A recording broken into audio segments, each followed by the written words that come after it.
हाँ, जैसे कि अपन हर वीडियो में एक नया टॉपिक लेके उस पर बात करते हैं, वैसे आज का जो वीडियो है ये बात करेंगे अपन भूमि निम्नीकरण पर। यानी कि भूमि निम्नीकरण का मतलब है ज़मीन का कम होना, ठीक है। यानी कि लैंड डिग्रेडेशन की अपन आज बात करेंगे। बहुत इंपॉर्टेंट टॉपिक है ये, और यहाँ से भी क्वेश्चन आना पक्का है।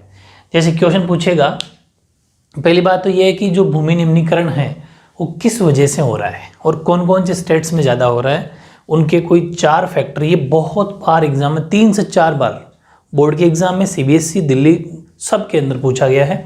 चाहे वो दिल्ली के एग्जाम हो, चाहे CBSE के एग्जाम हो, चाहे वो RBSE बोर्ड के एग्जाम हो, सारे बोर्ड के एग्जाम हो, बहुत बार रिपीट वाला क्वेश्चन ये है, ठीक है। तो अपन बात करते हैं कि भूमि निम्नीकरण मतलब भूमि का कम होना, क्या क्या कारण है, किन किन वजहों से या किन किन स्टेट्स में ये समस्या उत्पन्न हो रही है। तो अपन पहले देखते हैं question explain any 4 reasons responsible for land degradation in India. Bharat में भूमि निम्नीकरण के लिए कोई 4 कारकों का वर्णन कीजिए। ये क्वेश्चन जब भी आए, ठीक है, या फिर इनमें से किसी भी स्टेट का नाम आ जाए कि राजस्थान के कोई 4 कारण बताओ, मध्य प्रदेश के, पंजाब के, कैसा भी क्वेश्चन आ जाए ना, आंसर यही लिखना है, सब में कारण सेम ही है, ठीक है। तो इसमें 4 कारण निम्नलिखित हैं, मतलब कि 4 फैक्टर्स के जो आर फॉलोइंग। फर्स्ट है माइनिंग, फर्स्ट है खनिज, सबसे बड़ा कारण है खनिज। खनिज से क्या होता है कि खनिज का मतलब खुदाई करना।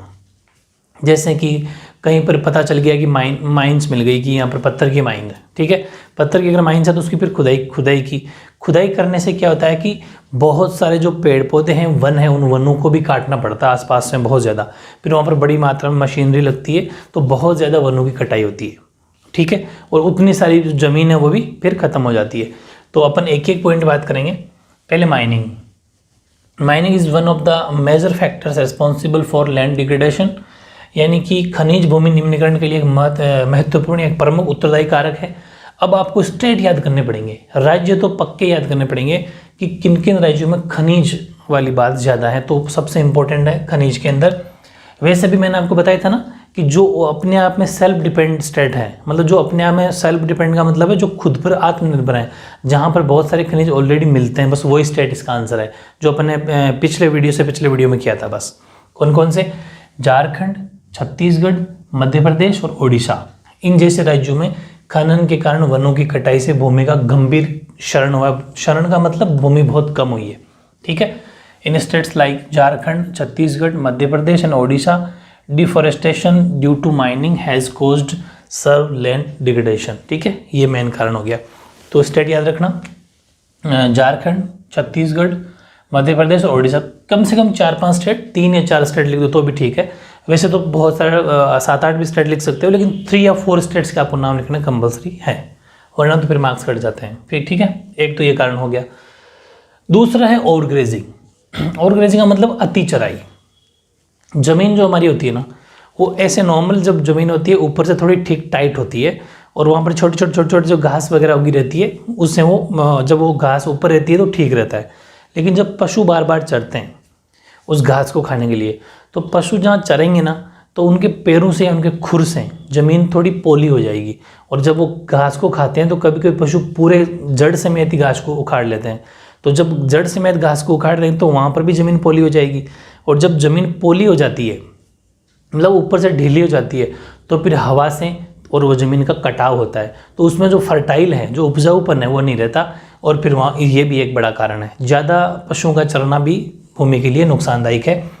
तो यही है कि लंबी शुष्क अवधि के दौरान घास को ज़मीन पर चरा जाता है, ठीक है, और जानवरों द्वारा जड़ से उखाड़ दिया जाता है।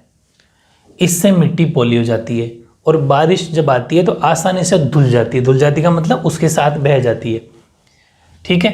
यानी कि during the long dry period, ये शुष्क का मतलब है जब बारिश होती नहीं है तो फिर जानवर कहाँ चरेंगे? खेतों में ही चरेंगे।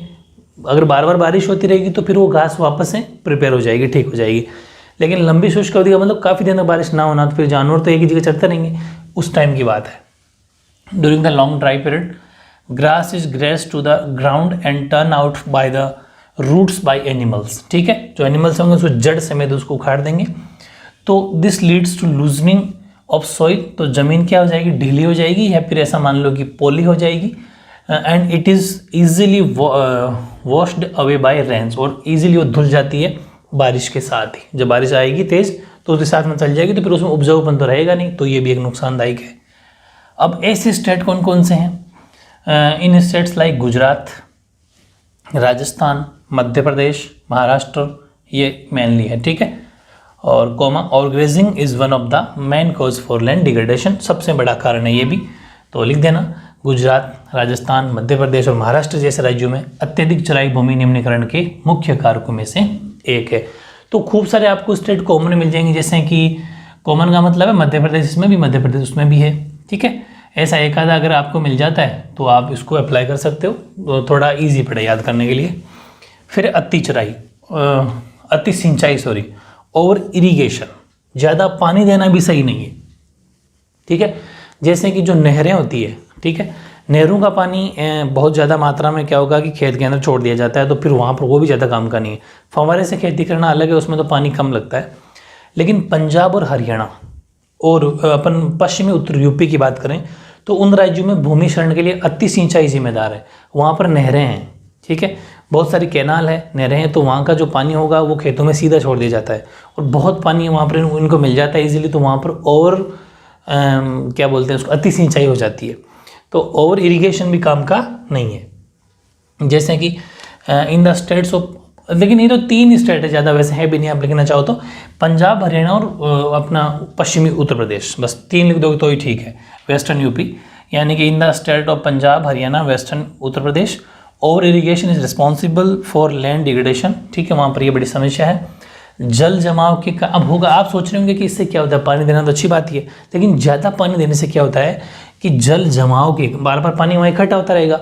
जल जमाव का मतलब पड़ा रहेगा पानी ज़मीन के ऊपर, उससे मिट्टी में क्या होती है, वो थोड़ी सोल्टी हो जाती है, लवणीयता या फिर क्षारीयता, या तो सोल्टी हो जाएगी या फिर बेसिक हो जाएगी, दोनों में से कोई एक हो जाएगी, तो फिर वो दोनों नुकसानदायक है। बार बार पानी का पड़ा रहना, उसके ऊपर एक लेयर सी बन जाती है, तो वो भी नुकसानदायक है।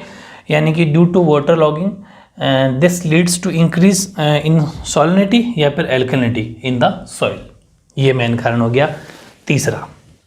चौथा है खनिज प्रक्रियाएं, वो तो खनिज था, खनिज मतलब कि मेनली जो खनिज है उस वजह से। एक है खनिज प्रक्रियाएं, खनिज प्रक्रियाएं का मतलब जैसे कोई इंडस्ट्री लगाता है, कोई अपना खनिज करने के लिए इंडस्ट्री जब लगाता है, जैसे कि अपने एक एग्जांपल ले लेते हैं, पत्थरों वाले ले लेते हैं, चलो स्टोन का, पत्थरों का, तो जब पत्थरों का काम किया जाता है तो उनको पत्थरों से बुरादा सा निकलता है, वो बुरादा खेतों में या आसपास में छोड़ दिया जाता है।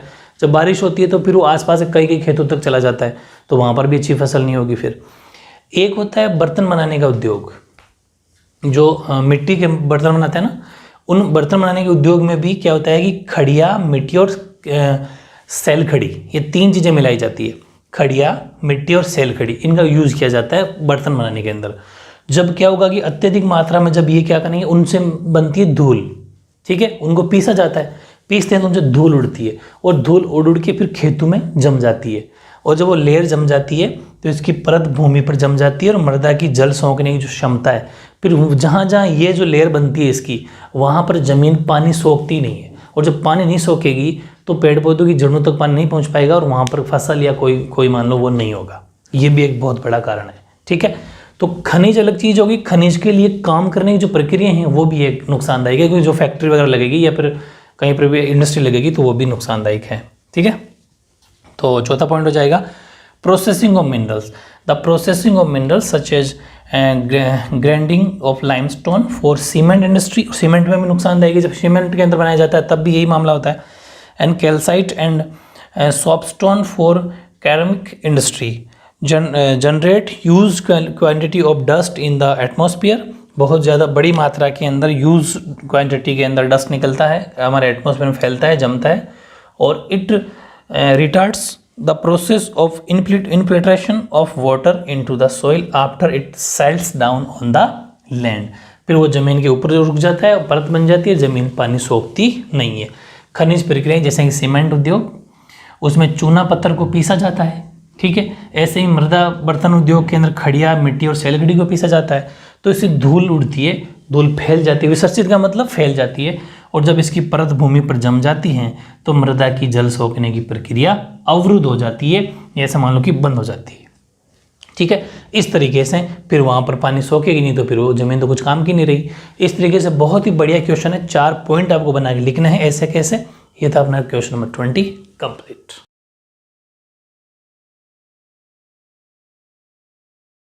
हाँ, अब देखिए क्वेश्चन नंबर 21।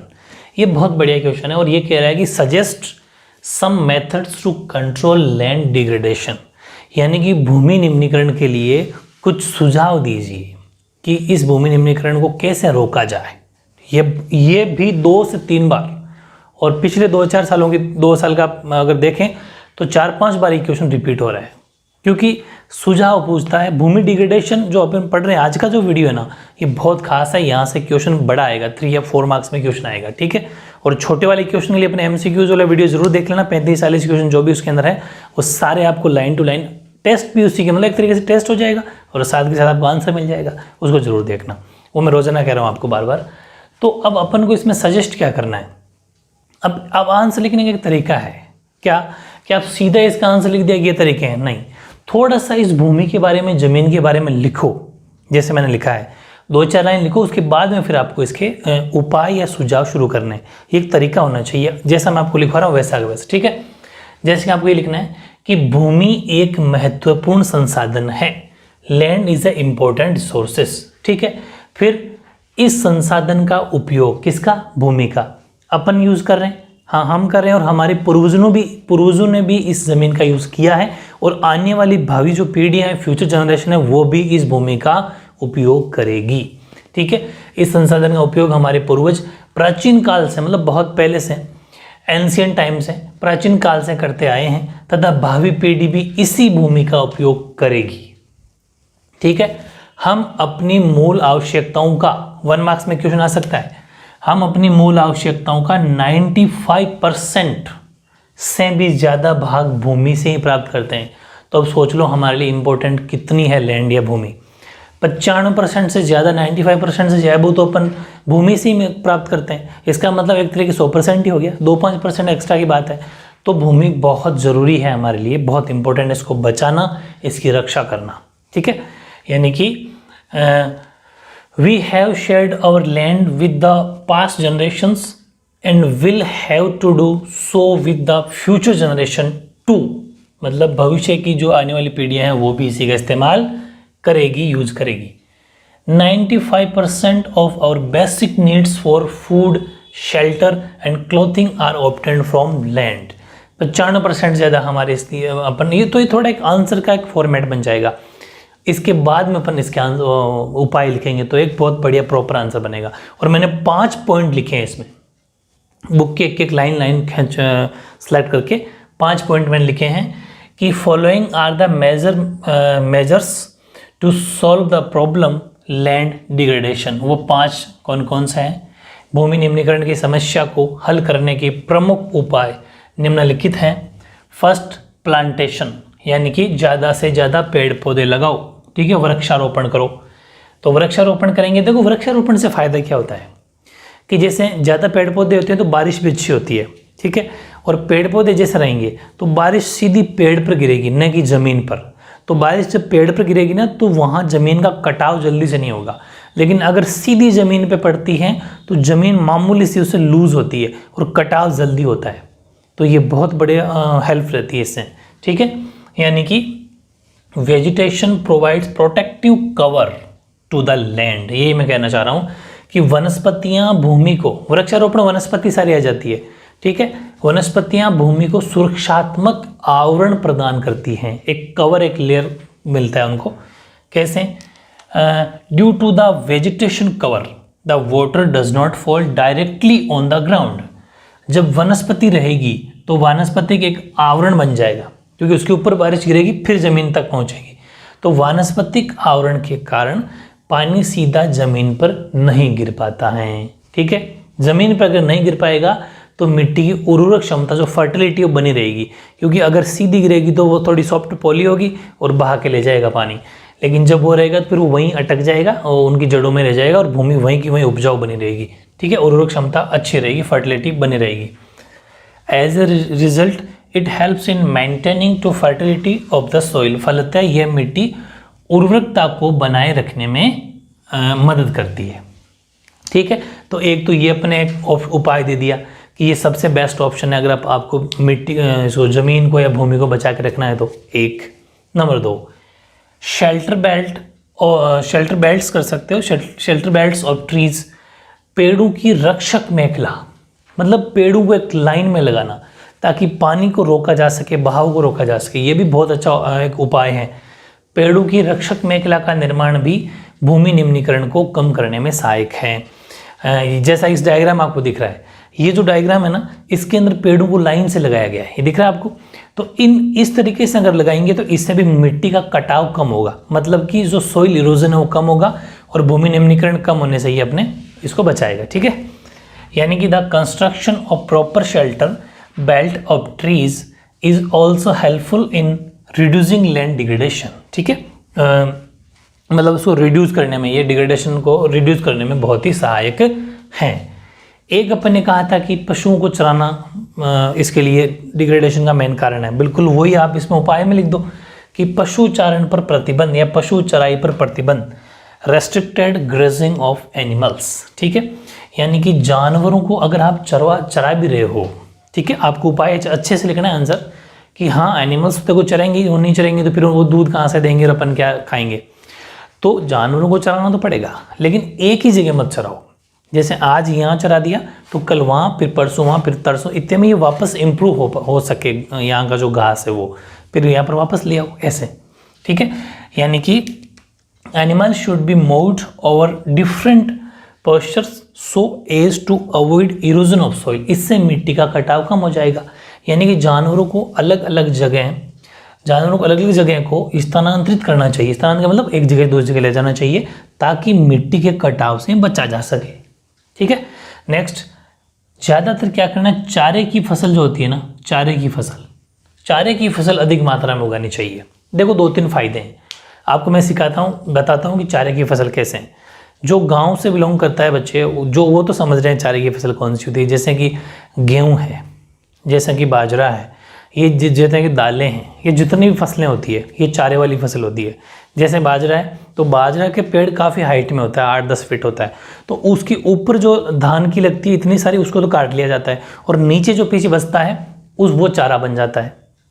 अब उसको जब ज़मीन पे काटा जाता है ना तो पूरा ज़मीन से उखाड़ा नहीं जाता, उसके ऊपर से काटा जाता है, तो चारा भी काम आ जाएगा।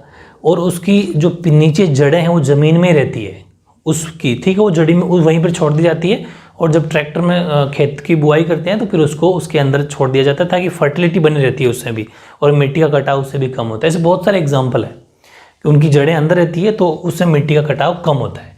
ठीक है, और दूसरी बात, पशुओं के चारा मिल जाएगा, तो अगर पशुओं को चारा मिल जाएगा इजीली तो फिर पशु चारण पर ऑटोमेटिक अपन थोड़ी रोक लगा लेंगे, क्योंकि चारा जब नहीं मिलता ना तब मजबूरी वश पशुओं को वहाँ चराना पड़ता है खेतों में। लेकिन चारा अगर काफ़ी मात्रा में अगर मिल जाए तो फिर पशु चराई पर ऑटोमेटिक रोक लग जाएगी और भूमि यानी कि ये जो अपनी लैंड है वो बच जाएगी। ठीक है, ये भी आपको बात लिखनी है कि fodder crop should be grown in larger quantity. ठीक है, एक है बांधों का निर्माण भी कर सकते हो आप।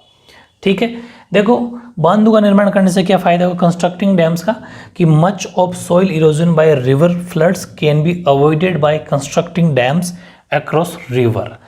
होता क्या है कि नदियों के पास में जो ज़मीन होती है, कभी कभी नदियाँ इतनी उफान पे आ जाती है कि उसके आसपास के इलाकों में बहुत ज़्यादा भयंकर तरीके से बाढ़ आ जाती है, और जब बाढ़ आती है तो मिट्टी को बहा के ले जाती है, उससे मिट्टी की फर्टिलिटी ऊपर की लेयर पूरी धुल जाती है, तो फिर वहाँ पर कुछ भी नहीं रहता। लेकिन अगर वहीं पर बांध लगा के उसको रोक लिया जाए पानी को, तो फिर वहाँ पर मिट्टी का कटाव वो भी एक ऑप्शन है। तो नदी की बाढ़ से मिट्टी के कटाव को नदियों पर बांधों के निर्माण से बचा जा सकता है। फिर यह पानी की गति को जांच करता है और मिट्टी को क्षरण से बचाता है। ठीक है, तो this checks the speed of water, और आगे लिख देंगे अपन and protects soil from erosion. ठीक है, और हमारी मिट्टी को इरोजन का मतलब कटाव होने से बचाता है। अब लास्ट 5वां है वो रेतीली टीलों का स्थिरीकरण। ये वेरी इंपॉर्टेंट है। ठीक है, रेतीली टीलों का स्थिरीकरण का मतलब है कि रेतीले जो टीले हैं ना वो आज यहाँ बनते हैं, रात को तेज हवा आई कि ये टीला वहाँ चला गया, ये मिट्टी इस तरीके से कटाव होती है। लेकिन रेतीले टीलों में और तो कोई पेड़ पौधे नहीं उग सकते, लेकिन कंटीली झाड़ियाँ ना वो हमेशा रेतीले टीलों में उग सकती है, क्योंकि कंटीले जो भी पौधा होता है या कंटीले जो झाड़ियाँ होती है उनकी जड़ें बहुत गहराई में जाती है। जैसे कि बबूल है, ठीक है, बमुड़िया भी बोलते हैं उसको, तो बबूल की जड़ें बहुत गहरी जाती है, वो अंदर तक गहरी जाने से खेजड़ी हैं। कि ये सब ऐसे पौधे हैं, ऐसे पेड़ हैं जो अंदर से बहुत अंदर गहराई में चले जाएंगे, तो इनको ऊपर की लेयर मिट्टी अगर हिल भी रही है तो उससे कोई फर्क नहीं पड़ेगा। ये हैं, तो उनको वो कंटीले पौधे लगा के, पेड़ लगा के उस मरुस्थलीकरण जो टील है, इधर उधर मिट्टी चल जाती है। जैसलमेर के दौरे में अगर आप कभी गए हो घूमने तो आपने वहाँ नोटिस किया होगा कि आज रात को आपने यहाँ दौरा देखा, सुबह उठा तो वहाँ से मिट्टी उठ के वहाँ दौरा, अलग ही दौरा बन गया, यहाँ वाला खत्म हो गया, इतना तेज बहाव चलता है। ठीक है, तो मरुस्थलीय क्षेत्रों में बालू रेत होती है, वो बालू का मतलब रेत ही है। बालू के टीलों का स्तरीकरण भी बहुत ही ज़रूरी है। जरूरी कैसे? इसका सोल्यूशन क्या होगा कि यह कार्य कांटेदार पौधों को लगाकर किया जा सकता है। ठीक है, यानी कि स्टेबलाइजेशन ऑफ सैंड ड्यून्स, तो आंसर होगा stabilisation of sand dunes is also very important in desert areas. This work can be done by planting thorny plant, thorny का मतलब कांटेदार झाड़ियाँ या फिर कांटेदार पौधे लगा के किया जा सकता है। ये 5 पॉइंट बहुत ही शानदार तरीके से अपने इस क्वेश्चन में 21 का आंसर हो गया। ठीक है, तो इस टॉपिक को बहुत अच्छे से करना है। दोनों ही बड़े क्वेश्चन लिए हैं अपन ने, छोटे जितने बन रहे थे वो भी इसी में से बन सकता है। जैसे वो आपसे पूछ सकता है कि रेतीले टीलों का स्थिरीकरण के लिए क्या किया जाना चाहिए, तो आप कह दोगे कि कंटीले पौधे लगाए जाने चाहिए। तो मतलब इन्हीं में से छोटे क्वेश्चन बना सकता है। या फिर कह सकता है कि अपन अपने जो बेसिक नीड है उसका कितना परसेंट इसका यूज़ करते हैं, भूमि का, लैंड का, तो 95%। तो छोटे क्वेश्चन भी इसी में से बन जाएंगे, बड़े भी इसमें से बन जाएंगे। और अगर सिर्फ 1 मार्क्स का क्वेश्चन आए और आपसे उपाय पूछे, सुझाव पूछे, सजेशन पूछे, तो सिर्फ आपको ये हेडिंग लिखनी है, उसमें अंदर आंसर नहीं लिखना। ठीक है, तो इस तरीके से वैसे भी इसके अंदर आप मन से भी लिख दोगे तो भी हो जाएगा, क्योंकि मेन पॉइंट आपको याद करना है। ठीक है,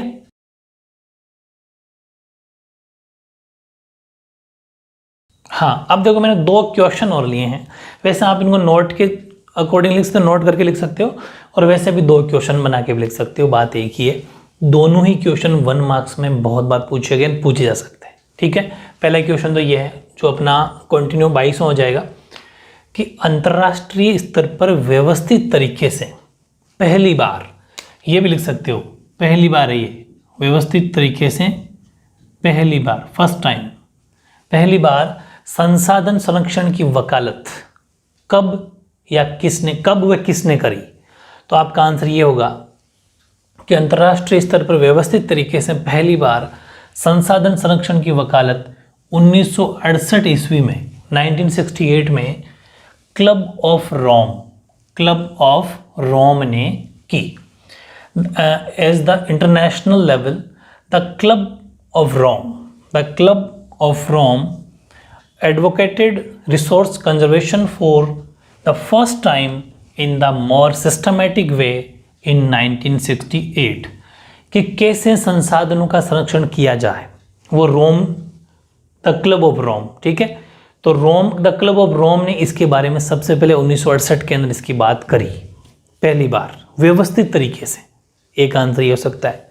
सेकंड बात पूछे आपसे कि मैंने जानबूझ के नोट क्यों लिखे, क्योंकि यहाँ पर एक लाइन में 2-2, 3-3 क्वेश्चन बन सकते हैं। एक तो टाइम पीरियड पूछ सकता है, एक किसने की वो पूछ सकता है, एक और है नीचे वाला 1974 में, 1974 में शुमेसर ने एक पुस्तक लिखी थी जिसका नाम था small is beautiful. Small is beautiful मतलब छोटा, स्मॉल का मतलब छोटा, शॉर्ट, वो बहुत ही वो सुंदर है। मैं इस विषय पर गांधी जी के दर्शन की एक बार फिर से पुनरावृत्ति हुई। In 1974, Gandhian philosophy was once again presented by देखो स्पेलिंग इंग्लिश के अंदर शुमेशर को ऐसा लिखा गया, वो थोड़ा ध्यान कर लेना, जैसे अपन साइकोलॉजी में पी साइलेंट रहता है वैसे ही। तो Schumacher in his book small is beautiful. 2 question बनेंगे, एक तो ये कि शुमेशर की बुक का क्या नाम था, स्मॉल इज ब्यूटीफुल। एक ये बुक कब लिखी गई, तो 1974 के अंदर। एक ये कि कौन सी ऐसी बुक है जिसके अंदर गांधी जी के विचारों को देखा जा सकता है, तो वो भी शुमेशर की बुक थी, स्मॉल इज ब्यूटीफुल। हर तरह से क्वेश्चन कैसा भी आओ आपको उसको लिए रेडी रहना है। गांधी जी के विचारों की पुनरावृत्ति कैसे होगी, गांधी जी की फिलोसॉफी भी यही थी कि हमें क्या करना है कि हमारे पास, अब मैंने कहा था ना गांधी जी के विचार मैंने आपको लिखवाए थे, गांधी जी की थॉट, गांधी जी की फिलोसॉफी। गांधी जी ने ये कहा था कि हमारे पास रिसोर्सेज बहुत है, पेट भरने के लिए हमारे पास संसाधन बहुत है, लेकिन पेटी भरने के लिए हमारे पास संसाधन या रिसोर्सेज नहीं है। मतलब जो लालची लोग हैं, ग्रीडी जो लोग हैं, वो लालच करके संसाधनों खत्म कर रहे हैं, बाकी हमारे पास संसाधनों की कोई कमी नहीं है। यहीं पर इसने भी एक स्मॉल इज ब्यूटीफुल, यानी कि थोड़ा हमारे लिए काम चल सकता है तो बेहुदा लालच कर करके ज़्यादा क्यों वेस्ट करें। तो इस तरीके से बहुत ही प्यारे प्यारे से क्वेश्चन है। आज का वीडियो बहुत खास है, इसको आपको अच्छे से साथ के साथ नोट्स बनाते हुए लर्न करना है, ठीक है। और वो MCQs वाला जो वीडियो आएगा उसको जरूर आपको देखना है, ठीक है। ओके।